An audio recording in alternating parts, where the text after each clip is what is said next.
The photograph that you saw was a little old. It's just the same. So, like was mentioned, my name is Krishna Kumar. I'm called as KK. If you join the corporate world, they will abbreviate your names. That's the way it runs. Okay. You will now be called by your own names. That's the way corporate runs. Okay. So we're talking about cyber security, and it's a very difficult task to have a lecture immediately after lunch. Because, so let's hope that I don't put you all to sleep and move on with this. Okay. So anyway, thank you for joining us today, all of you. I think you already had for half a session. Okay.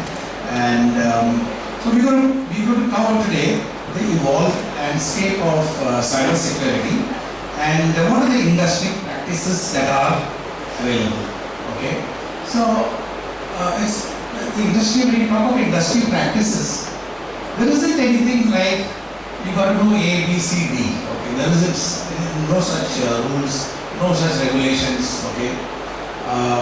But you are supposed to do all that is required to safeguard the business, the organization that you work. Right? Or it could be even your own organization. Let's say this organization itself, like this institution. How is this institution organized in ensuring that you are not attacked? Right? So what do we do so that we are not attacked? Since we don't have very clear-cut numbers that this is what I have to do, A, B, C, D, you generally look for a framework. Right? So you look for a framework, and using that framework, you are in a position to say, if this is a framework and this works, so I will adopt that. Okay, that kind of framework. Unfortunately, not only India, across the world, there are only a couple of industries which have got good framework. Okay? So you must have all heard about NIST. Okay? NIST has a framework, and a lot of frameworks are also derived out of that. Okay? So if you look at banks, what do? They have a framework which is the RBI framework. Okay? The Reserve Bank of India has specified what should banks do to control themselves to ensure that they are safe, basically they are safe. Okay? They also go to say that in case you are attacked, what do you need to do? So those also are there. If you are an insurance company, then IRDA has formulated a framework. IRDA is an insurance regulator, right? So they have formulated a framework which is more or less like RBI, okay? Almost RBI is, and so insurance follows that. Okay? If you look at some of the semi-controlled organizations, typically traders or capital industries, financial capital industries, they follow the SEBI framework. Okay? And the health industry generally follows HIPAA. Okay, that's the framework. There are so many other industries in the world, right? You look at manufacturing; it's a big industry by itself, right? There is no framework, and the number of industries under manufacturing is immense. Across the world. If you look at our small-scale businesses, there are millions small-scale businesses. There is no framework. There is no regulator. So, they are all at the mercy of the cyber criminals. So, I will talk about it a little bit. Okay. So, in an era dominated by digital transformation and technology development, so the importance of of a robust cyber security cannot be overstated. It's very, very important that every organization, whatever it is doing, must have a cyber security measures taken. What it can be your own. Okay, it doesn't have to be what RBI is saying. Because you may want it to, but you should have this kind of stuff. Okay, it depends. For example, if this is let's say this institution. Okay, education. Do we have a framework for education? No, not to my knowledge. Okay, I don't think anybody has, not even Bombay University or any university has prescribed what should be St. Francis Technical College framework should be. But you have so many PCs, right? Here, I'm sure outside also.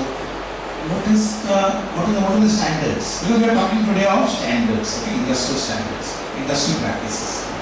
We don't have. So that, you see the magnanimity of cyber security requirement is very, very high. Frameworks are not there, and so everybody does what they feel. Okay. However, as we navigate this world where where connectivity is ubiquitous, okay, we need to ensure that all organizations have some kind of security, and that is the only way we can prevent this malicious people from attacking us. Okay. So, who is the forefront of ensuring that all the industries are protected? It is a cyber security industry. Okay. The cyber security industry is pretty new that way. Okay. Maybe the last few years it has come up. It is still coming up. Okay. And so we are part of the cyber security industry, and we are trying to create defenses across all industries. Okay, how you can prevent an attack. If an attack happens, what do you do? What are the do's and don'ts? Awareness, training, education, products. What are the different types of products? How do you do an incident investigation? Correct. Incident investigation will take a long time. How do you go about it? What are the kind of products that are there? So there are various such things. Okay. And to me, educating every individual, every staff, every employee is an extremely important. Okay. I don't know whether you all do fire drills. Okay. Once in a year, at least once in a year, every organization should do a fire drill. Right? Why are we doing the fire drill? We do the fire drill so that in the event of a fire, employees know what to do, which way to go, which steps to take. You can't take the lift. You are not supposed to take the lift. You have to take the steps, and you have to go and assemble at a certain point. Everybody cannot come to one point. There are assemblies marked. Why are we doing it? We are doing it so that in the event of a fire, you are safe. Life is extremely important. Life has to be always safeguarded. So we do that. What happens if there's a cyber attack? Nobody knows. Because we never did the drill. Right? We never did a drill at all. So if somebody has got somebody's PC is misbehaving, what will he do? He just crack bando. That's all he does. Just close it. But when you close it, evidence is lost. Correct? The criminals put they attack by keeping certain malware in the RAM of the computer. Okay? So execution takes place with the malware which is resided in the RAM of the computer. If you switch it off, that's gone. Correct? So he is not free. You never caught the criminal. So why did this employee switch off the machine? Because he does not know. The organization has not told him what to do. Correct? Nobody is told him. So he is just doing that, whatever he is doing. So the practices are extremely important. So anyway, I just wanted to just bring that briefly to you across, and why When you talk of industry practices, these are evolving practices. There are not many standards. Some standards are coming up. Adoption of standards are extremely important. Okay? You've got to pick up some framework and use it. Okay. So I will go with this with an agenda, but you please feel free to ask me questions. I will answer if I know the answer. Okay, I will try to answer all of them. Okay, I am looking at it purely from a corporate point of view. Okay, what does corporates, or institutions, management, or the CEO or the owner, what does he generally want? What is the management say? Suppose you are the head of IT or head of cyber security. Okay, this is assume. Okay, and the CEO or the owners calls you and says, what is our threat landscape for 23-24? Now this year, what is the threat landscape? Yesterday I read in the newspaper that so and so college got attacked or so and so company got attacked. Where are we? What is our how are we doing? Do we have anything or we don't have anything? This is the first question that he will ask you. Okay. What is our readiness for a ransomware attack? Are we defended ourselves? Have we got anything? At least we know what is ransomware, first of all. Our employees know what is it. Okay? In case of an attack, in case of a breach, do we know what to do? Is the organization safe that, okay, if an attack happens and he say, one of my relatives who's studying abroad, he told me, attack will happen, whether you like it or not, it will happen. So if that is going to happen to this my company, how are we ready with investigation? Can we investigate? That's the question. Are we ready to embrace DFR, that is digital forensic readiness? That is a mature, an organization has matured itself to do everything on a forensic readiness is what is called DFR, okay? Digital forensic readiness, which means that the organization is also in a position to investigate an incident. Okay, that's a very mature way of looking at it. There are hardly few companies who are mature enough to say, no problems, if the investigation happens, I will take care of it. We know what to do. Okay? There are very few of them. You may name some of the big names, but they are not there. Okay? It's just that, they survive. Are we compliant with any rules? Right? If University of Bombay has created a framework, are we compliant with that? Do we know whether they have created anything? So that's another thing. Are our staff trained? Are you all trained? When we talk of staff, every employee, every staff, are we trained? So these are the kind of questions that an owner of a company or a CEO or a managing director is likely to ask you if you are the head of the information security, because he is worried. He doesn't know what's happening. He feels, is my business safe all the time? All the time they are worried. So I was the CEO of a company called CH Technologies, which is a joint venture between TCS and State Bank of India. So we were at Thane, it's still there.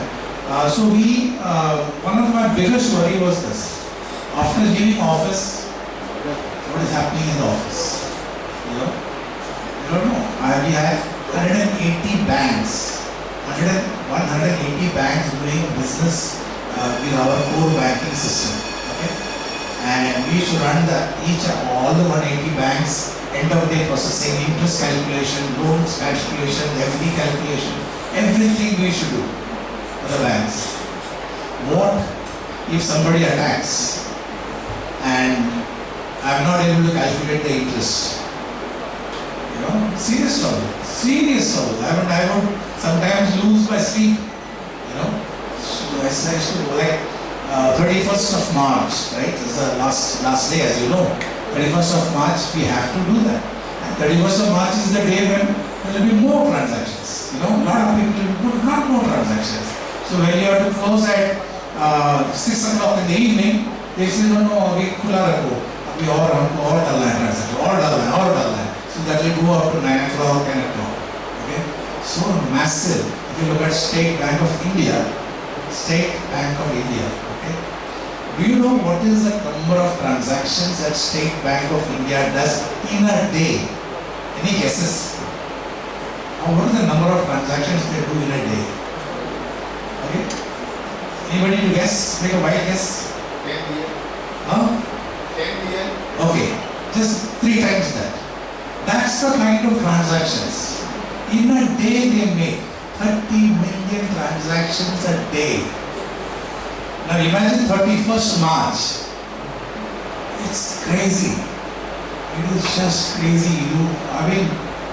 How, that is why we all believe in God. We believe in God and survive in God. He has mercy on us and we are all somehow surviving. I'll tell you, we are somehow surviving. But that kind of transaction, 30 million a day, and on 31st it will be nothing less than 40-50 million transactions coming. And that entire transaction has to be processed. That is why 1st of April is a holiday, right? Because you have to do all the processing. So public is not allowed on the 1st of April. All the processing has to be done, reports have to be created, and in that process, if there is one malware that comes in, look at it from a criminal's point of view.